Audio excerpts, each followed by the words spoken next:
మనమైతే ప్రస్తుతం అయితే తిరుపతి జిల్లా ఏర్పేడు మండలం అదేవిధంగా కందాడ గ్రామంలో అయితే ఉన్నాము.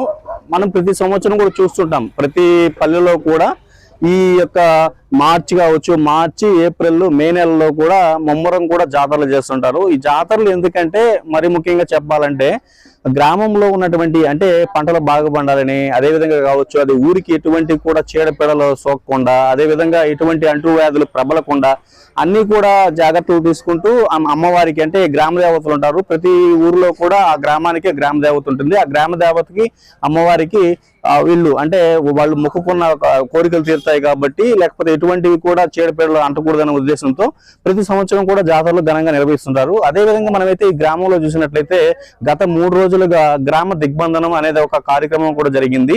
అసలు గ్రామ దిగ్బంధనం అంటే ఏమిటి, అసలు ఎందుకు చేస్తారు, అదే విధంగా ఇట్లాంటి కార్యక్రమాలు నేనైతే మా వయసులో చిన్నప్పుడు ఎప్పుడు చూస్తుంటాం, మళ్ళీ ఇప్పుడు కొత్తగా చూస్తున్నాం అనమాట. సో ఇది మామూలుగా చేస్తుంటారా, ఎందుకు చేస్తుంటారు, మొత్తం కూడా మనమైతే తెలుసుకునే ప్రయత్నం చేద్దాం. మనతో ఉన్నారు ప్రధాన ఈ స్వామివారు ఉన్నారు, ఆయన అడిగి తెలుసుకునే ప్రయత్నం చేద్దాం. స్వామి మీ పేరు చెప్పండి ఫస్ట్. ఏకాంబరమాచారి. అదే విధంగా ఈ గ్రామ దిగ్బంధనం అంటే ఏమిటి, అసలు ఎందుకు చేస్తారు? ఈ గ్రామ దిగ్బంధనం అంటే గ్రామంలో అమ్మవారని గ్రామ దేవత ఉంటుంది.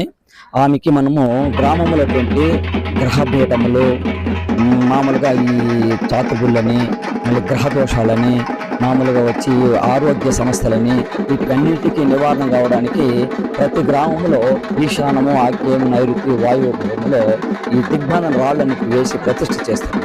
ఆ ప్రతిష్ఠ చేయడం చేత అమ్మవారి యొక్క అనుగ్రహం చేత ఆ గ్రామంలో సకల సంపద, అష్టైశ్వర్యాలు, ఏది యొక్క చీడ రోగాలు రాకుండా, నెక్స్ట్ ఆరోగ్యంగా పంటలు బాగా పండడము, నెక్స్ట్ వచ్చి ఉద్యోగాలు, సకల సంపద, అష్టైశ్వర్యాలు ఉదయం లేయడానికి అంత ఆరోగ్యంగా ఉండడము, వీటికి మనం గ్రామ దిగ్బంధనం చేసుకుని సకల సంపద, అష్టైశ్వర్యంతో ఆరోగ్యంతో ఉండడానికి చేస్తాం.